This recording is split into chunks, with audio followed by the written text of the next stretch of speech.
Working in the creative industry, I often see a lot of talented people, but from first-hand experience, the opportunities are not always there. George Ripton is a graphic designer and the founder of 13am, a creative agency on a unique mission to give opportunities to creatives worldwide. How is it you would define 13am? In simple terms, I would say it's a creative movement, and our whole ethos is... And you've obviously got this project 195 that you're working on at the moment. So can you share more around what this project is about and like the mission? 195 in 195 is 13am trying to get artist representation from every country in the world, 195, in 195 days. We're currently on 77 nationalities. Now, from our research, nobody's ever done this before, especially in the creative space. Nobody has had artist representation from every country in the world. So this is our goal. It sounds like you need about another 120 countries. What is your strategy for getting these people? The question is, to anybody who thinks that they might be a bit creative and is looking for that sign that this might be like a viable career for them, what should they be on the lookout for? I guess nowadays it's probably, I think you can spend years and years thinking, is it the right time, is it the right opportunity, what if I can't get any clients, what if it doesn't work? Yeah, there's a lot of what ifs, but if you don't try, then that's the biggest what if.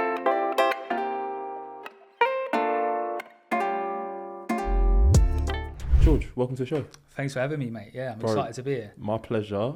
How you doing? You good? Yeah, I'm good. Yeah, busy at the moment, but yeah, it is what it is. Yeah. Good. How about yourself? I'm doing very well, thank you. This is a different kind of intro today. So you, of course, are the founder of 13am. That's it. And there's studios, academy. Yeah. There's one more that. What's the third one? Yeah, 13am studio, 13am crowd, and 13am That's academy are the main ones at the moment. But yeah, we've got lots going on, lots of plans, lots of big plans. Yeah, lots going on. And yeah, before we get into that, like, what did you want to be growing up? To be honest, I had no idea. Okay. As a kid, I wanted to be a footballer, but I think everyone does. But then, like the latter years of school, I really didn't know. So like approaching those years, I just didn't know where my path was going to take me. I had a strong interest in the creative industry, also in sport and football, but I didn't really know a pathway in that. I didn't know where that was going to take me. So that kind of led me to just bouncing around loads of jobs after school. I didn't go into university. Like I said, I didn't really know where I wanted to go. But I think that's quite common. I think at that age, like 16, 17, 18, I don't think you really know what you want to spend the rest of your life doing. 100%. I love that. I love that. Yeah, so it was a bit of a, I didn't really know. All right, so we're going to dive into that. And like, great opening. So my first question to you is, like, you mentioned the fact that you've always been a bit creative and wanted to do football. Yeah, like, how is it you knew that you were creative, and like, were you doing little bits and pieces whilst you were going through school? Yeah, I mean, I didn't really know what graphic design was per se, but I would always be like, if there was a family party or something, I'd be like trying to create a flyer on like Microsoft Paint and stuff like that. So I always knew that I had an interest in that. But again, I never really knew about a career in it. Even at that stage throughout school and stuff, I never really knew what the pathway would be. But I just knew that I enjoyed doing that kind of thing, like drawing, like designing, that kind of stuff. Yeah. And I know from, like talking to you offline, you didn't know, you go through a range of jobs and then finally you settle on graphic design. Do you want to take us through some of the frog careers that you tried before settling on graphic design? Yeah, there was a lot. I mean, after leaving school, like I said, I didn't go to university, so I think I bounced around in maybe like 30, 40 different jobs. Oh, wow, okay. And like a real mixture, everything from construction to sales to like PR and Ibiza. Okay. Like the lot. I was just trying everything, but I didn't really enjoy any of it. It was like a means to an end, and there was no enjoyment. I couldn't see myself doing any of it long term. And then I don't know what the job was at the time, but I was in London and I spotted a billboard on the tube, become a graphic designer, and it was Shillington College. But I phoned them up after. It looked really appealing to me, but it was super expensive. So I thought, I can't really do that now. I'm not in a position. I thought about it more. I wasn't happy with what I was doing.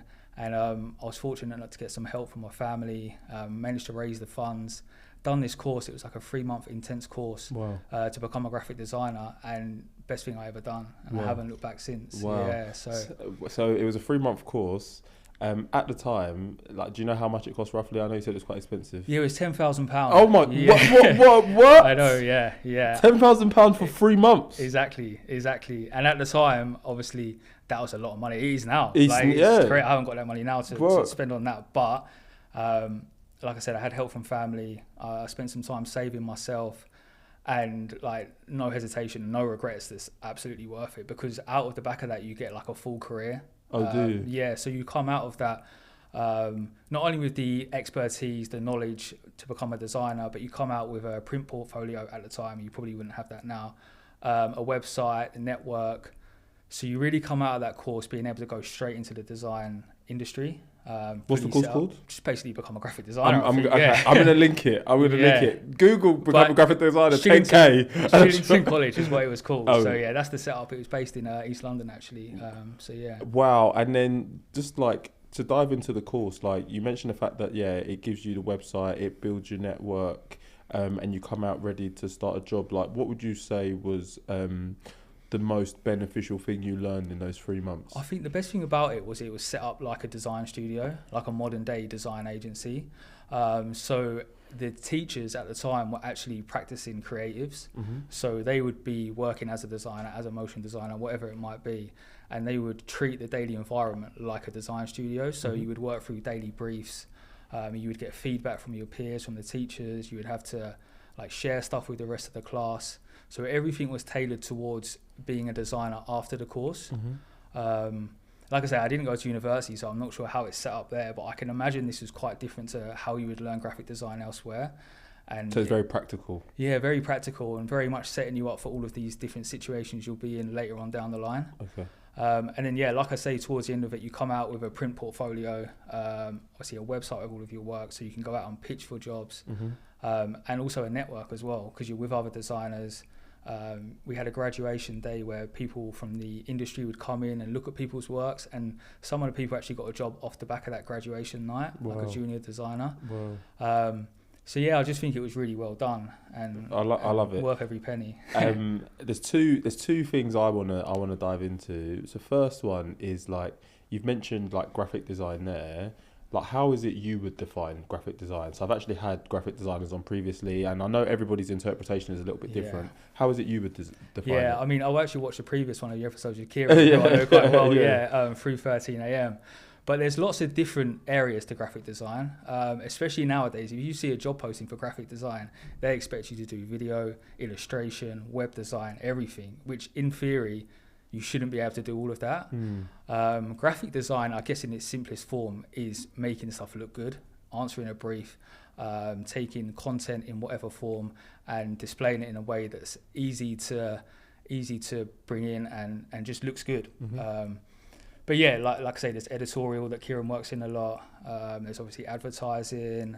So it can be digital and physical. Yeah, it can be. Yeah, exactly. And with both, like you said, there's a lot of different roles within each. So you have to do your research, and like I suppose as you go onto a course or something, what brings you enjoyment will naturally draw itself out. Yeah. So for you specifically, what is it you specialise in? So again, because I've been in this field for like 10 to 15 years now, I've kind of dabbled in everything. Or what brings you the most enjoyment? I like just taking like an idea and creating like a concept, a campaign. I like putting a lot of thought into the bones of the idea and the concept and how we will get people to engage with this.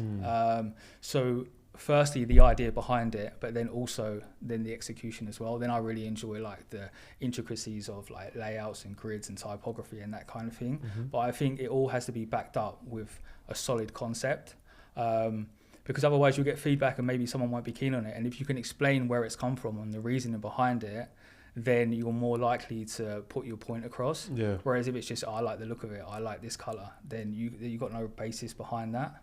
So being able to actually almost like talk from first principles, how it 100%. Is you come to put the ideas on paper. Why you've done this, why you've done that, your decision making from the start, basically. I love that. And then the other question I had before we jump into like some of your roles, like you mentioned the fact that you didn't really know that graphic design was a career.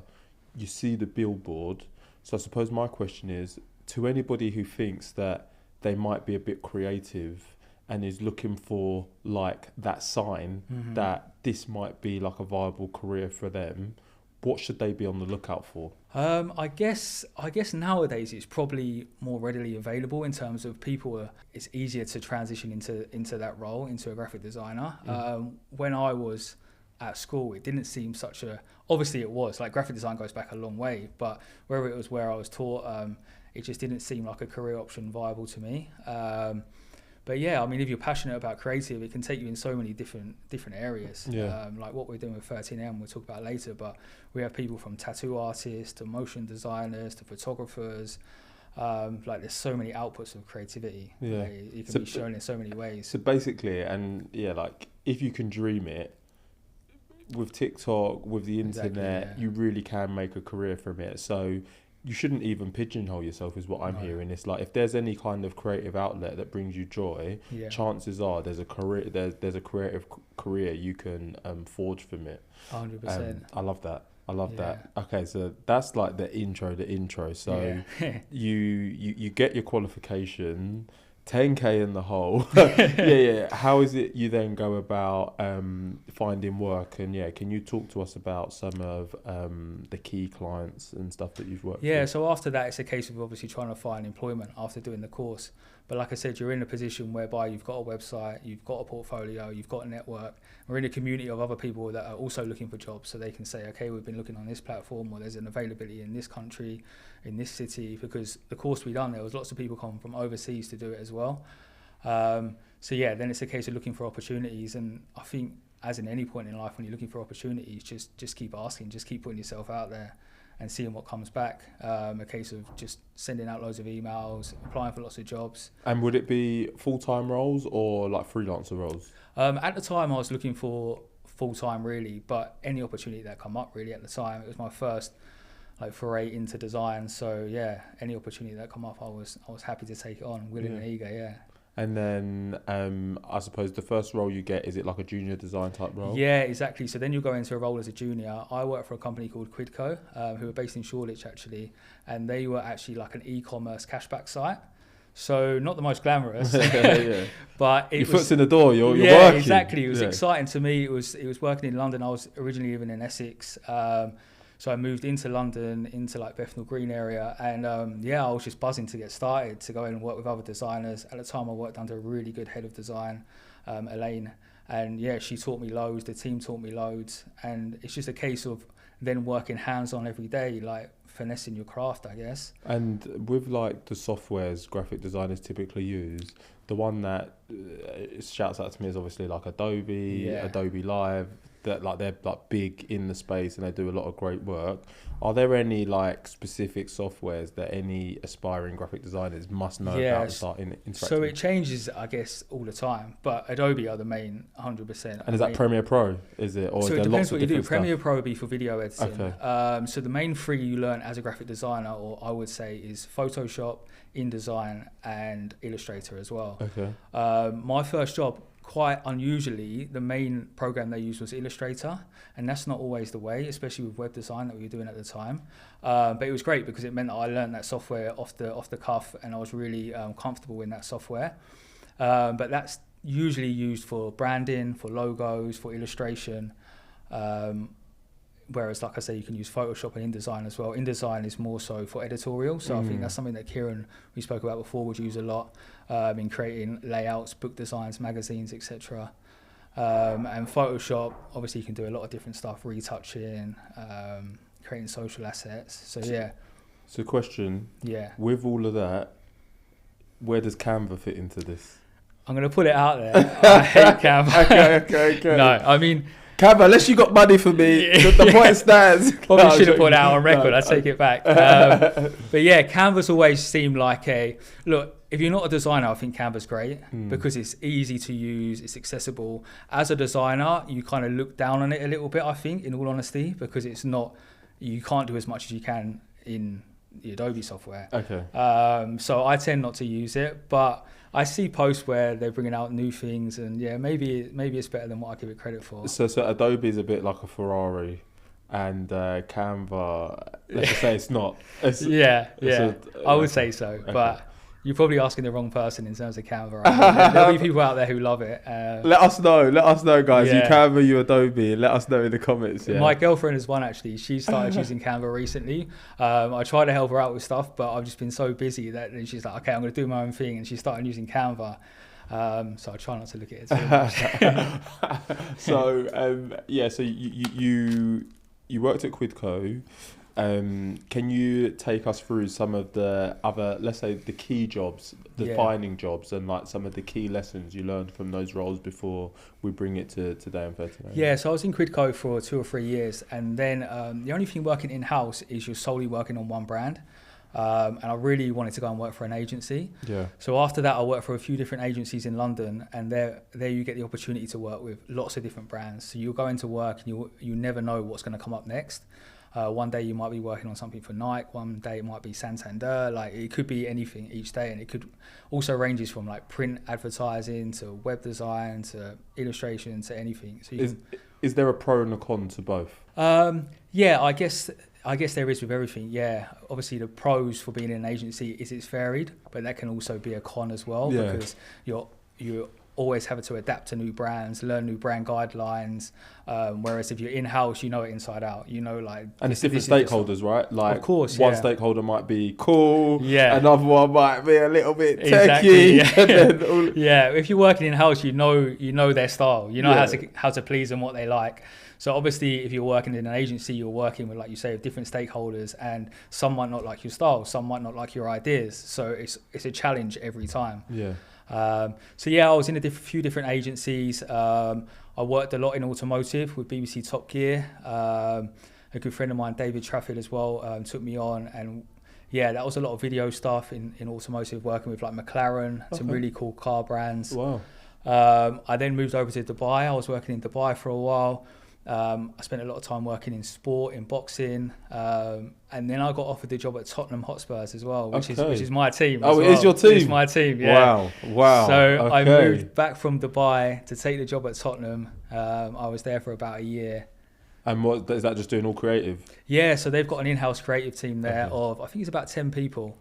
So is that like match day flyers? It's basically everything. Okay. Like, you cover so much at but a not football the kit. club.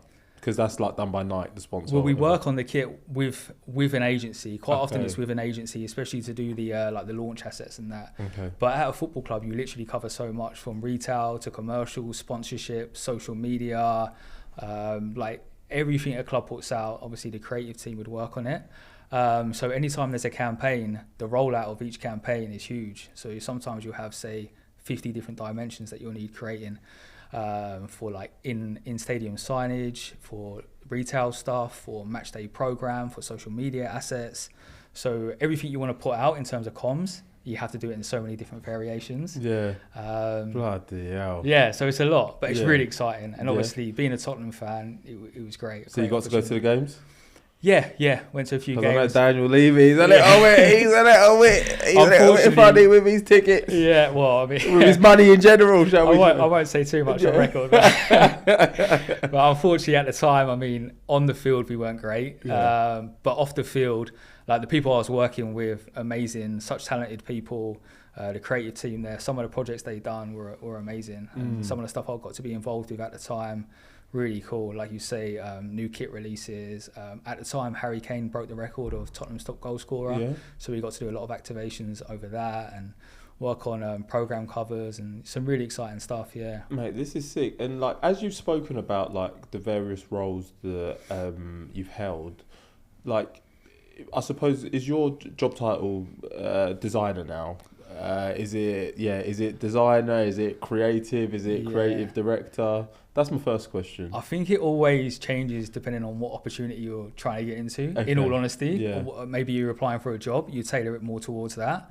I'm not really big on job titles. I always think that they just play to people's egos a little bit. I understand the necessity for them, and there's hierarchy, of course, but I never really care what my job title is, more so what I'm actually doing day to day. Okay. But yeah, I would say either I've held graphic designer, head of creative director, all these different things are kind of blur the lines really. And they all encompass a bit of graphic design, Exactly. web design, Yeah. editorial, print.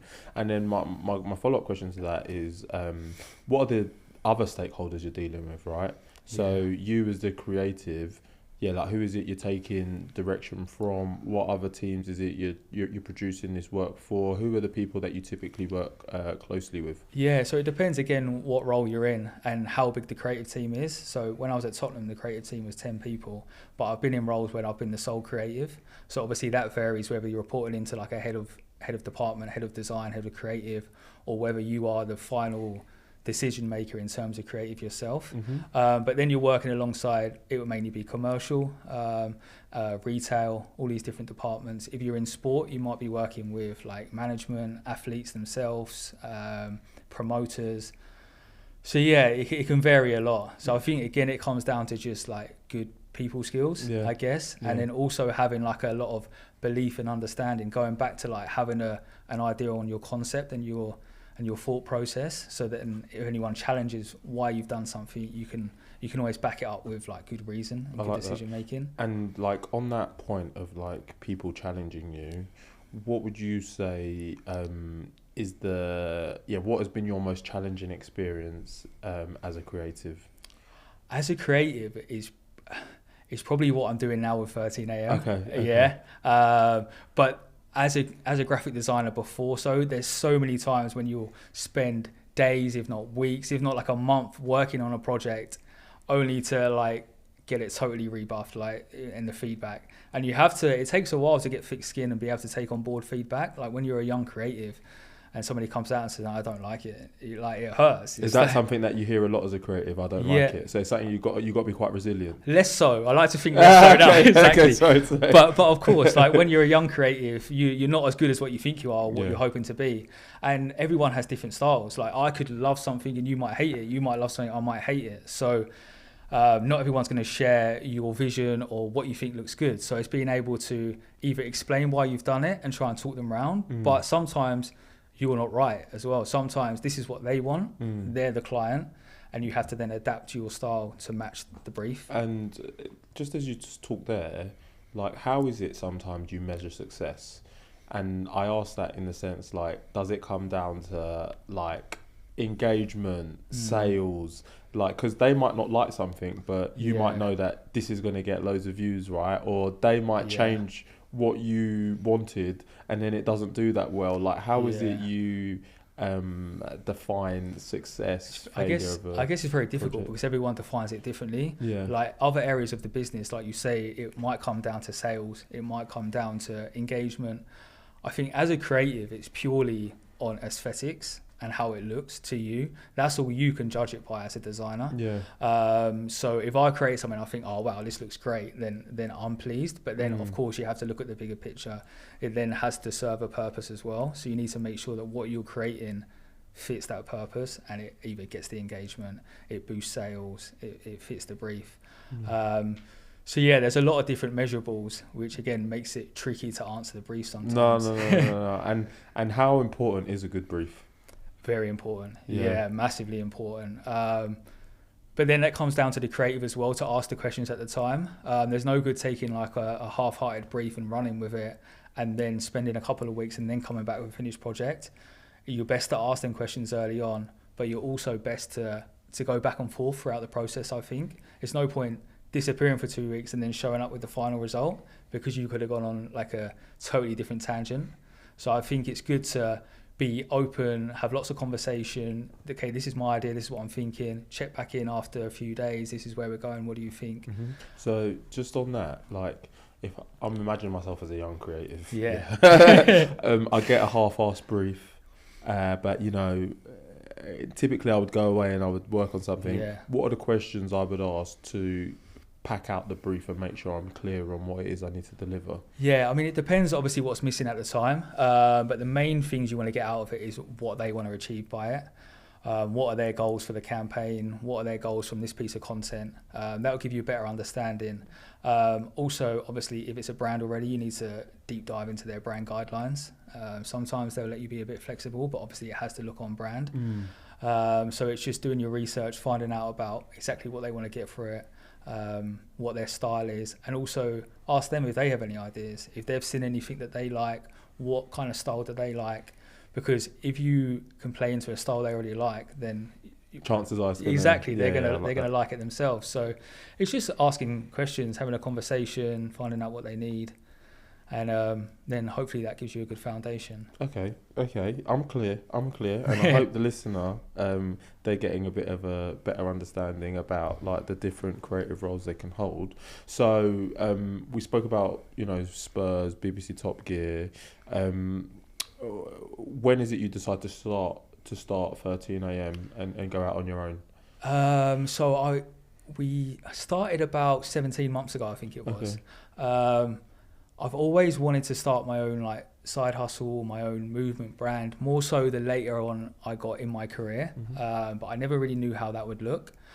So I had a few failed attempts, as you do. But yeah, then I had this idea.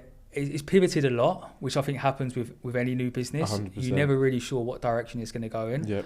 But working in the creative industry, I often see a lot of talented people, but from first-hand experience, the opportunities are not always there. And that's coming from me, just based outside London in England. So if anyone can get good opportunities, it's probably me. If you look at the wider picture of people across the world, then obviously it's a lot harder. So I had the vision that I wanted to create something to try and create opportunities for creatives across the world. So that was my first thought process. And then ever since then, it's kind of, like I say, pivoted a lot and just trying to find the best way to do that. And yeah, we're in a position today that we've got a community of 221 creatives, I think it is, from 77 different nationalities. And yeah, like we've got some big plans. So it's exciting. And how is it you would define 13am then? Is it a creative agency? So in simple terms, I would say it's a creative movement. Okay. And our whole ethos is to create opportunities. So it's a creative movement to create opportunities for people around the world. Obviously, to facilitate that, there's different phases and different ventures. So the first one the first one we launched was 13am Studio, which is an online print store. So it's a case of reaching out to creatives. They'll send in some digital artwork. We'll put it up for sale on our site, and then we'll sell it and we'll share the commission and the revenue with them. So it's just obviously trying to get their work out there, create a platform for them. How is it you find their work? Loads of different ways. It's been a journey. Like obviously, when I first started, there was no brand. We had no socials at the time. We had no artists signed up. So it was literally cold calling. It was a case of sending hundreds, if not thousands, of emails. Obviously, initially I had a bit of a network that I tapped into as well. Some really good creators that I've either worked with or been a fan of. So that was my first go-to. But after that, it was just scouring the internet, basically. Design blogs, social media. Literally, I've been on all of them. And just trying to find these creative talents that are out there. And there's loads out there, as we've shown so far. Approaching them, sending them over my vision, and trying to get them to buy into it. That was kind of the first port of call. Okay, so, all right, that's studio, right? And so you're selling the prints, and like, who decides on like the price of the art you're selling? Is it you? Is it the artist? So yeah, we've got a pricing structure that I set up. That was done through research, looking at what other platforms sell at. In all honesty, we started too high, pitched at a high enough bracket. It wasn't really working. So I actually reduced the prices last December to try and make art accessible for more people, which is kind of buying into our ethos, really. But yeah, we have some artists who want to be pitched at a higher price point, which is totally fine. We basically say to them, look, these are the price point that we go out at. If you want to be positioned differently, that's totally up to you. You know your art, you know where you want to be, so that's fine. And then we just work on a commission structure with them in terms of the revenue from that. But yeah, I mean, pricing art is hard. Like, it depends. Some people will spend obviously thousands on a piece, whereas obviously some people go to IKEA, for example, and buy something for like £10. So it's just trying to get the right market. 100%. And then, all right, so One Arm is studio, then where next? Yeah, so off the back of that, we launched 13am Crowd, which is a creative agency. So I soon realised that our core strength was the community and the people that we got together.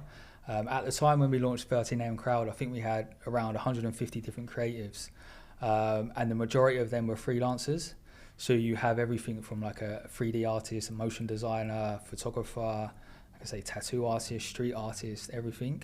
So I wanted to set up a hub whereby I could hopefully attract clients and then utilize our community to A, help the client, and B, help the freelancers themselves as well. And again, it just comes back, circling back to just trying to create opportunities for people. We already had that community there. They've already created amazing work themselves. So it made sense to try and create a website and a hub to showcase collectively what everyone's done. And our idea is that no matter what the brief is, no matter what the location is, like we've got the community, the network to facilitate that. So whether it be an illustration project in South America or whether a graphic design project in Asia, like the team we have in place at the moment would be perfect for that. I love that. And how is it you go about building that community, right? Because, and the reason I ask this is because even me, when I think about this podcast, so many times I've like had conversation with people and they're like, you have this community, like you need to be doing more with it. And sometimes I'm like, I don't know what I'm supposed to be doing with it. Like, how is it you go about building community? What has like your strategy been for 13? So constantly trying to add to that, I think, trying to grow the community, trying to add more talent to it. I think when you're involved in this community and you see a really good creative being added to it, or somebody from a new country being added to it, they feel a part of something bigger. So I think that's always attractive. And again, creating opportunities. So if people are in this community and they know that there's opportunities that can potentially come from it, then it feels like it's worthwhile for them as well. And I think what I've always tried to do along the way is keep people in the loop. So I probably bombard them with too many emails, but I just like to keep them, I like to be transparent. I like to tell them all my plans, like what I'm looking to do, and just make sure that they're a part of it and they feel a part of it. Do you host events? Not yet, but that's definitely in the pipeline, especially with what we're trying to do now, which I think we'll come on to later with 195 and 195. But we haven't done yet, and I want to make sure that the first one is right. I didn't want to rush into that space and it fail or not do everyone justice. So I wanted the timing to be right. And like, obviously you mentioned the fact that you lived in Dubai and now you're offering like this worldwide service. How has living in multiple countries impacted what it is you're trying to deliver? Yeah, I think it's helped massively, especially living in Dubai, because Dubai is such a melting pot of cultures. Like there's so many different nationalities there. I think if you look at the population breakdown, I think like locals are only about 10%. Oh, swear. Yeah, whereas 90% come from overseas. Wow. So it really is a mixture of different nationalities, different cultures. I've been in offices working there where there's probably like 20, 30 different nationalities together working on the same project. So you really get to experience firsthand like people bringing their own perspective to projects, people bringing their own culture and just different ways of working, which I think is so valuable. I think obviously if you're in one place, you can stay on one track and not really realise the bigger picture or different inputs. So Dubai really inspired me to facilitate this and to move forward with my vision of trying to create a global movement. And then, you mentioned the fact that you've probably been doing it for about a year and a half. And you've had to pivot. Can you talk to us about some things that you've learned, shall we say, and like advice to anybody who's thinking to start potentially their own movement, agency, community? Yeah, I mean, it's hard. It's tough. So what keeps you going then? I think it's just I've got so much belief in the bigger picture. I mean, I'm trying to, at the moment, I'm having to put on so many different hats. Like as we spoke about before, I'm a graphic designer, really. That's my core discipline. Whereas at the moment, I'm having to find artists, I'm having to negotiate contracts, I'm having to try and raise awareness, I'm having to appear on podcasts, like do all these things that are not necessarily like in my comfort zone. But if you're a one-man team and you're trying to build a business, then you kind of have to do this, and it's great fun learning. So I would say just try like throw yourself in at the deep end. If you don't risk it, if you don't try it, then it's not going to happen. And even going back to when I was a designer coming up, I just think putting yourself out there is so important. I really wanted to get into football when I was just starting off in design, and I think every 2 weeks, every month, I would sit and email every football club in the UK and just say, is there any opportunities? My portfolio was awful at the time, so it wasn't a great prospect, but 99 times out of 100, nobody comes back to you, and it is what it is. But you might find that one person who's looking, who's like at that point looking for a designer, or something's just happened, and you'll get an opportunity. Over time, you will get one. I soon after that got an unpaid opportunity at Stevenage Football Club, and then all of a sudden you're creating work that then appeals to the other football clubs. So then you have something on your portfolio that has a bit of substance behind it. And then, like we said, fast forward however many years, I'm working for Tottenham full time. So like, never stop believing, never stop putting yourself out there. I love it. Opportunities will come. I love it. So I had a previous guest on this podcast, and he said there's a ratio to everything, and I think 100%. It's so true. And I've had another guest who's also said, like, yeah, you're going to get no's, like rejection is just a part of life, but every no you get brings you closer to that yes. So true. So yeah, when I hear the story of you every 2 weeks emailing football clubs, it's like you have to do that to get that opportunity. And I think also, like, you shouldn't be afraid to do that work experience, work for free, because what will come off the back of helping to build out your portfolio and show your ability are going to be those paid opportunities. 100%. But I think sometimes people just need to think bigger picture, because everybody, and don't get me wrong, it's cost of living, like life is hard, everybody wants money now, but sometimes in order to achieve the bigger objective, you have to have a little bit of short-term pain.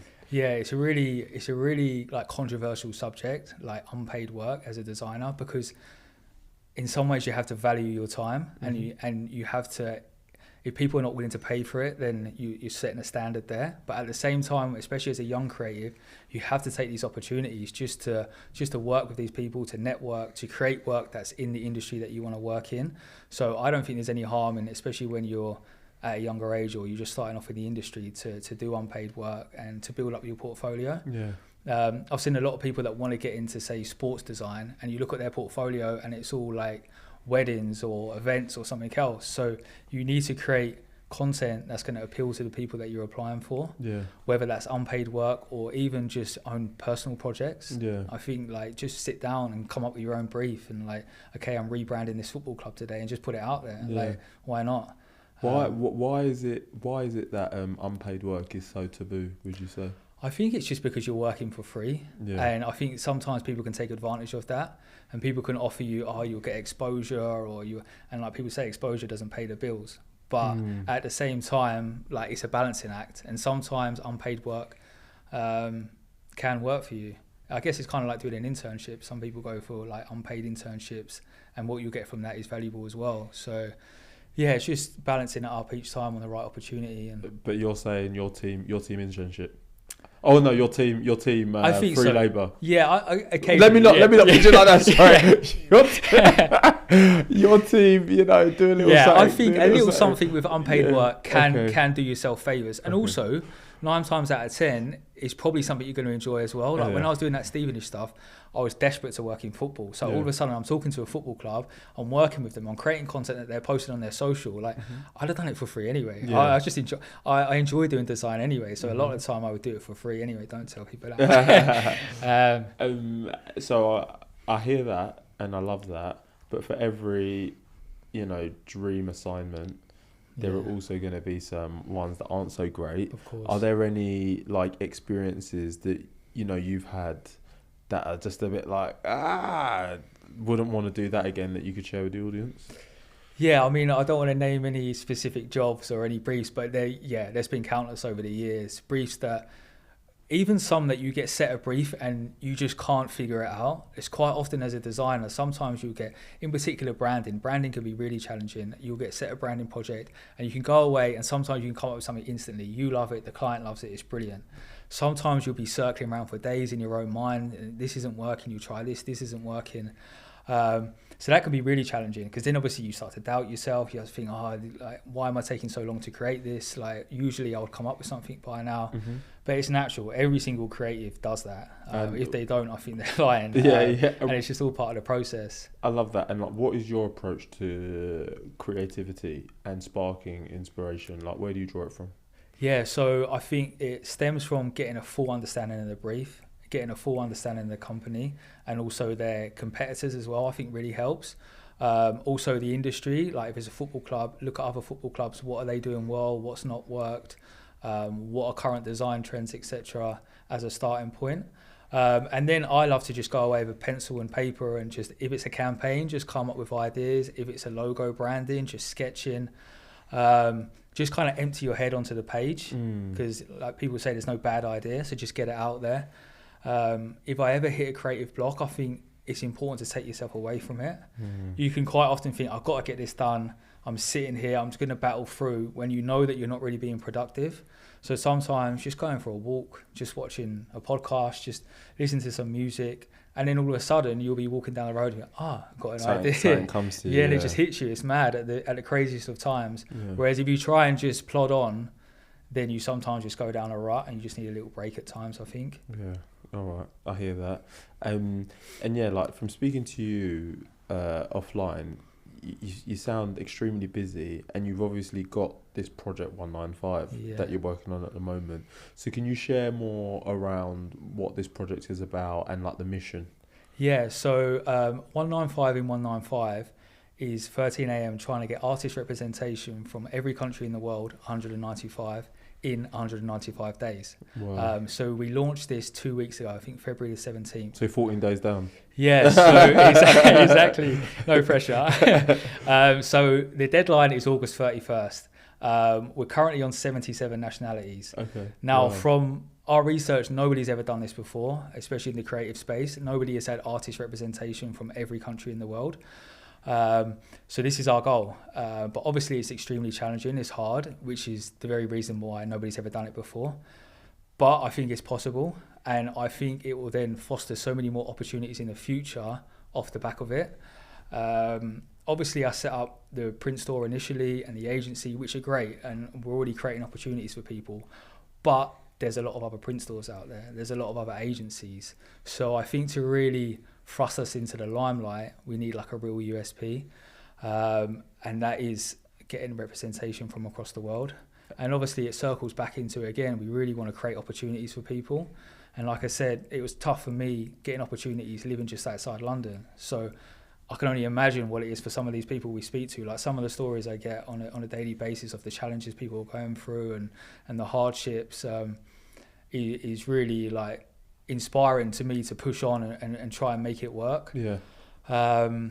So yeah, that's basically the overview of our project, our campaign at the moment. I have so many questions. As Yeah, you just said please. That. So my first one is, you're already 77 countries down.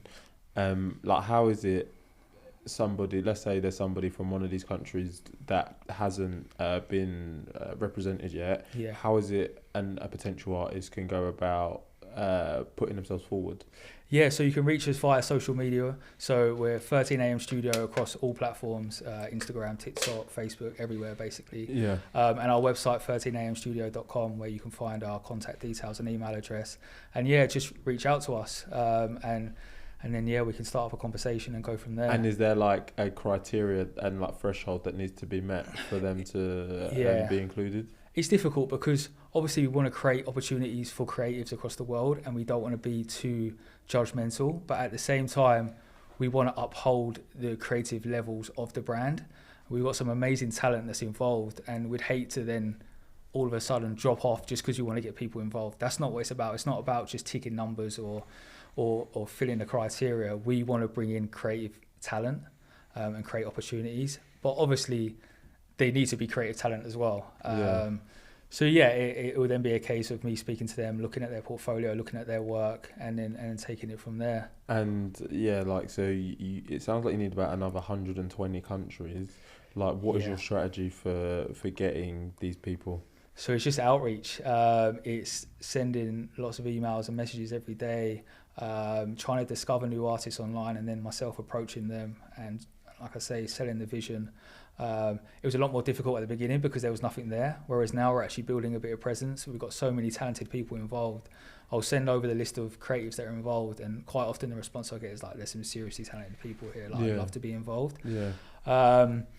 But it's great having a good product and project, but if people don't see it, then it's hard as well, which is why I'm trying to get myself out there now, get on podcasts, do daily video updates, and just trying to spread the word really, because the more people that know about the project, the more people it reaches, and therefore the more people that we can get to be involved as well. And then I suppose, like, what is the end goal? So we get 195 of 195 countries in 195 days.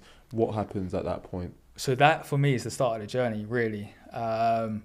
Obviously it will help us with awareness by doing this feat, and even the project that we're on at the moment, we're getting more and more insight. Yesterday I took an email yesterday from CBC News in America about doing a feature on there, which was really cool.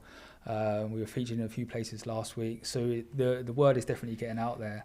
But yeah, next steps, once we have this representation in place, I would love to put on the first ever exhibition with artist representation from every country in the world. Okay. This has never been done before. I'd love to fly in all the artists to come and take part in it. Off the back of that, it's quite ambitious, but I'd love to do a tour whereby we go to every country in the world and put on an exhibition. Obviously, some will be scaled up more than others.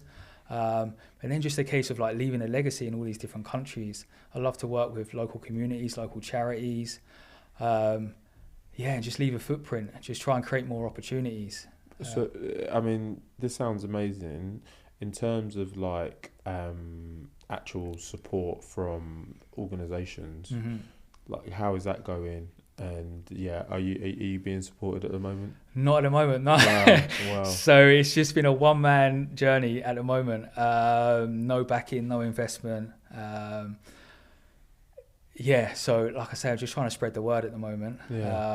Obviously, that kind of thing will come a little bit later down the line. At the moment, and since I've started really, my core goal has been to build the foundation before really tapping into anything else. I want to build that community.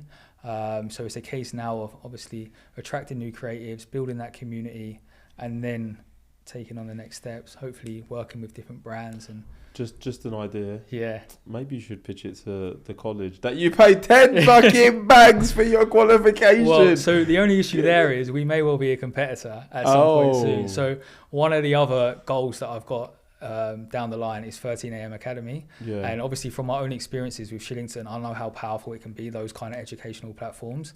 So I would love to replicate that kind of setup. We've already got like a great community of creatives at the moment who a lot of them are already working in education, so we could tap into this community to create different courses, online courses, different foundations, etc., that we could then pass on to all these different countries and set up different footprints around the world. Basically the next generation can follow in these footsteps. I love it. And you've already kind of touched upon it, but it sounds like you're doing a lot from the creative side. In terms of like the actual business side, right? Because I'm assuming that you want to source clients who you can then get the opportunities for these artists. Like, how is it you're going about winning business at the moment? It seems you're very busy. you're juggling a lot. Like, is it because you've already built up a network to people who might have founded their own agency and are looking for ways to find clients? Like, what has your approach been? I think network is key. I think having been in the creative industry for 10 to 15 years, you're obviously going to build up a network. So that's key. I've been trying to use platforms like LinkedIn a lot more recently and try and grow this network to kind of grow more opportunities. But obviously it's a battle. That's not my go-to area of expertise. I'll openly admit that. I'm a creative, I'm a designer. But I feel like if we bring together this community of creatives, then people are going to want to work with us. There's no doubt about that. So it's just a case of obviously building the brand, sharing my vision, and then I feel undoubtedly that the opportunities will come after that. I'm not necessarily chasing them per se as much at the moment, rather building the opportunity, building the community, and I feel that these will come a little bit later down the line, especially once we complete our mission. Yeah, I love it. And like to any aspiring like creatives yeah, that would be my first question. To anyone who's like looking to either get their foot in the door and get their first creative opportunity, or looking to, you know, level up from where they're at now, like what would your key piece of advice be for them? I think just go for it. I think you can spend years and years thinking, is it the right time? Is it the right opportunity? What if I can't get any clients? What if it doesn't work? There's a lot of what ifs, but if you don't try, then that's the biggest what if. Yeah. I think just jump into it. You'll learn along the way. You'll face challenges. You'll hit rejection, but it's all a learning process, and it'll only make you stronger, I think. Yeah. Every setback I've had along the way has often led to a pivot that's pushed me forward even more. So I think it's all just part of the journey, to be honest. And just on that, like, how is it you overcome setbacks, and what is it you do to deal with setbacks? I try and take a step back, not be too frustrated, Yeah. and realise why it's been a setback, what the issue was, why that particular thing didn't work, and try and look at the bigger picture. And then a case of, okay, that didn't work. How can I move forward in a way that will work? I think just trying to, like I say, step back, not be too emotionally involved, and always have the end goal in mind as well. You're doing it for a reason. You can see the potential. So even if one artist doesn't want to buy in, or someone doesn't want to have you on their show, or one publication doesn't print your press release, whatever it might be, they've got their own reasons. Like, you're doing your thing, you're on your own journey, and stick to that. I love it. What have been the biggest lessons you've learned as a founder? I think, like I say, rejection is going to be a part of the process. There's going to be so many challenges, and I think just being adaptable as well, and throwing yourself into situations that maybe you're not comfortable with, or maybe even you haven't got the expertise with. Like I say, I've been writing press releases. I've been obviously appearing on a podcast. I've been putting on so many different hats to try and make it a success. And when you're a one-man team, you're going to have to do that. So I think, just try and have no fear.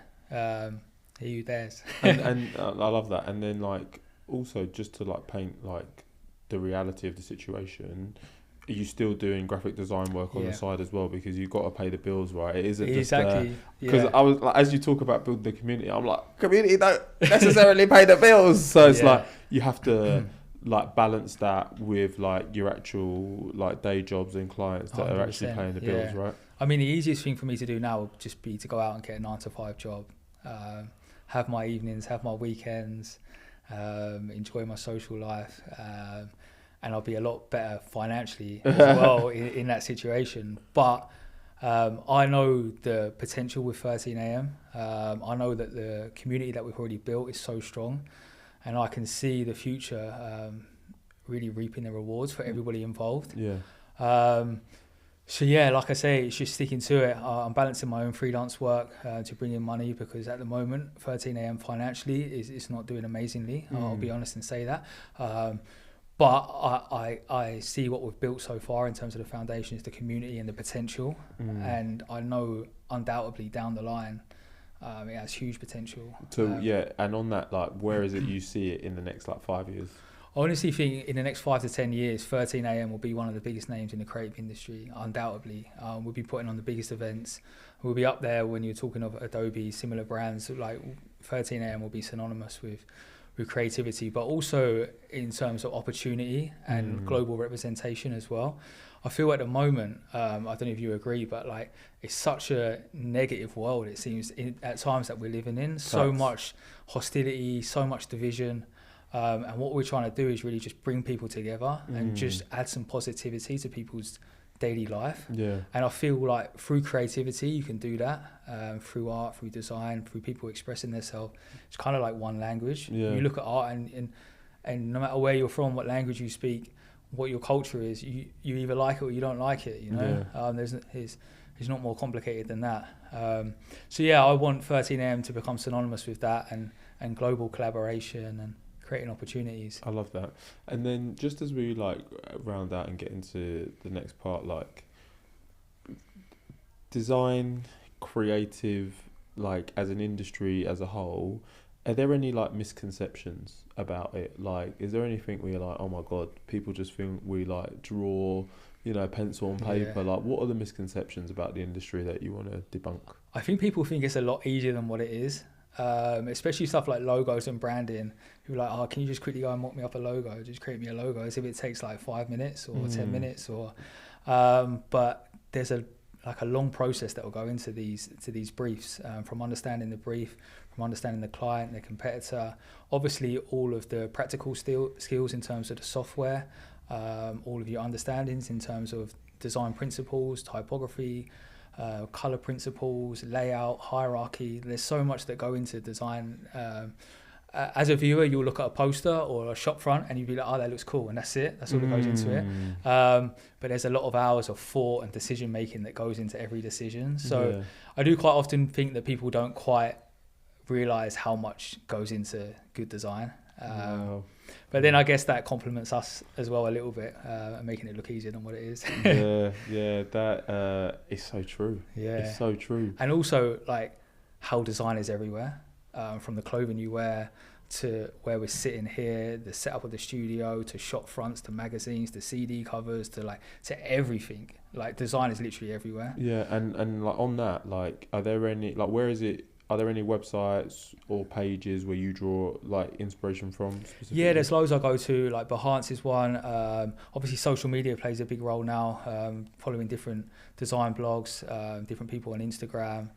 There's a ton of good design blogs. Shillington themselves, the course that I've done, they have a really good design blog where they'll also suggest other good sites and design blogs. So there's a ton of different places you can go out and find inspiration. And obviously 13am as well now. Yeah, like of course, our social media feeds are full of like amazing artwork, amazing creative and I've projects seen that, on a daily basis. So yeah, there's lots of inspiration to be taken from there. I love it. George, like, this is you're on a mission. I'm really excited to see where it goes. We're gonna have to run it back once the 195 and 195 is done. We do have a quick fire round. Yep. You ready? I'm ready. Let's go. Quick fire. Okay, I'm gonna specify one word answers. One to three. Most challenging project you've worked on? I would say the Tottenham programme cover, just because it was such a cool project to work on and I was so passionate about it, I wanted to get it perfect. But yeah, it was a great one. Like, I'm going to go on here. Yes, this is what I specified, quick fire. But one thing about being a designer is seeing your work in print is such a cool thing. So any opportunity you get to create something and it's going to be printed and it's out there, you can buy a physical copy, put it up on the wall or on your bookcase, is a great opportunity. So yeah. Okay. One word to describe 13am's culture. Monumental. Okay. Dream brand collaboration. Nike. Biggest lesson learned as a founder. Never give up. Most exciting trend in the creative industry right now. I'd say global collaboration. Okay. A book that changed your perspective on creativity. Kate Morass. Yeah, look her up. Favourite way to overcome creative blocks. I'd say just get outside, like see a bit of nature. Most memorable 13am project so far. 195 in 195. Yeah. If you weren't in the creative industry, what would you be doing? I'd like to say a footballer or a boxer, but they're both quite unrealistic. So, I mean, I do both, but not to the greatest level. So yeah. Okay. Entertainer. That's what I heard from that. No, I'm joking. Failed athlete, you heard. And then finally, dream dinner guest. Paul Gascoigne. Okay. Interesting. Yeah. Water bottles at the ready. Yeah. As a Tottenham fan, I think it'd be a wild dinner party. Yeah, George, well, look, thank you so much. We do have a closing tradition on this podcast, and I know you've kind of touched upon it, but like with everything that you've been through, knowing what you know now, what advice would you give your younger self, and would you still be doing the same thing? I would maybe say, if I could go back, I would maybe try and do things earlier. Obviously, I spent a lot of time bouncing around different jobs and not really knowing what I wanted to do. I would maybe go straight into design. I would maybe start 13am a lot earlier than what I have done now. But at the same time, I feel like everything I've done has kind of led me to this point, my own journey and my own decisions. So maybe if I had done both of those at an earlier point, I wouldn't have the life experience or whatever it might be to make it work. So yeah, I'll try and say like never have any regrets and like everything happens for a reason. Yeah. So yeah, I'm kind of content. Okay. We like that. We like that. We like contentment on this podcast. We like contentment. Where can people find you, bro? Yeah, so 13am Studio across all socials. We're on Instagram, TikTok, Facebook, LinkedIn, Twitter, YouTube. Same handle everywhere. And also 13amstudio.com as well. And you can get anyone looking to sign up, please reach out. You can find our contact details on there, our email address, etc. And I'll get back to everyone. Yeah, and as I always do on this podcast, I'll be working on my own code. So to anybody who clicks through using my link, I'll be getting my commission as well. That's a joke. I've never had somebody use it because he's probably looking like, what are you trying? There's some prints on the way. But no, to the listener, if you've gotten to this point in the episode, you know what to do. Make sure to like, subscribe, comment. Let us know who you want to hear from next at WMBFD Pod. And with that, guys, we've made it to the end of another episode. Thank you for all of your support so far. This has been another episode of What My Best Friend Does. If you didn't know, now you know. Over and out.